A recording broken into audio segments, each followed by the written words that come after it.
मेरे लिए बहुत बड़ी चिंता का विषय है। राष्ट्र की राजधानी से कुछ ही किलोमीटर पे दूर, इनफैक्ट एनसीआर का हिस्सा है फरीदाबाद, और वहां पर 360 केजी आरडीएक्स आ कैसे गया? इतने सारे सुरक्षा बल तैनात हैं यहां से लेकर जम्मू कश्मीर और हमारी सरहदों पर। क्या कर रहे हैं वो सुरक्षा बल? किसकी जिम्मेदारी है इतनी बड़ी सुरक्षा में चूक हो जाने पर? अगर ये ना पकड़ा गया होता तो कितनी बड़ी अनहोनी हो सकती थी, कितनी जाने जा सकती थी इससे। इस देश के गृह मंत्री को फुर्सत ही नहीं है, घुसपैठिया रटते। घुसपैठिया फरीदाबाद में दिल्ली की राष्ट्रीय राजधानी के पास घुसा बैठा है। आपको उसका इल्म ही नहीं है, आपको कुछ उसकी नॉलेज ही नहीं है।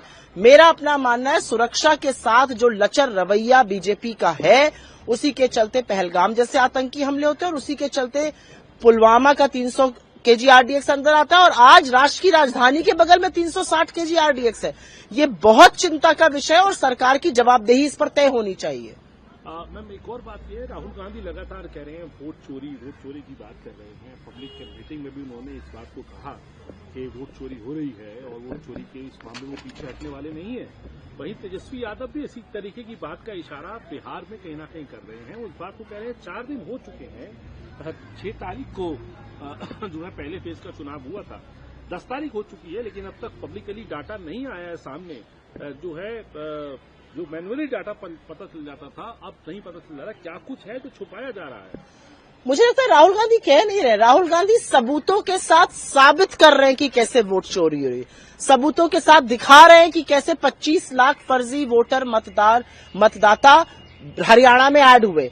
सबूतों के साथ दिखा रहे हैं कि जो घर अच्छे खासे बने हुए हैं उस पर 0 लिखा हुआ है। सबूतों के साथ दिखा रहे हैं कि कैसे ब्राजील मॉडल का 22 जगह फोटो यूज करके फर्जी वोटर बनाए जा रहे हैं। एक घर जो बीजेपी पार्षद का हुआ करता था उसमें 500 लोग रजिस्टर्ड है, रहते सिर्फ 5-7 लोग हैं।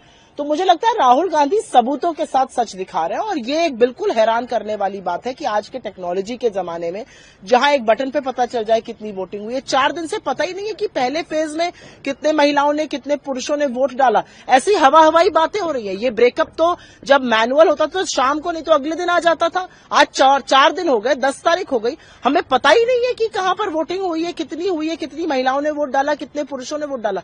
क्या विलंब क्यों हो रहा है चुनाव आयोग की वजह से? देखिए, चुनाव आयोग की जो साख है, चुनाव आयोग की जो विश्वसनीयता है, वो मट्टी में मिली हुई है, क्योंकि चुनाव आयोग ने वोट चोरी मिली भगत की है बीजेपी नरेंद्र मोदी के साथ मिलकर। और अब लोग सवाल पूछेंगे और चुनाव आयोग को उन सवालों का जवाब देना पड़ेगा। मुझे लगता है जो भी इस पर सवाल उठा रहा है वो इस देश से मोहब्बत करता है, इस देश के लोकतंत्र को लेकर सजग है।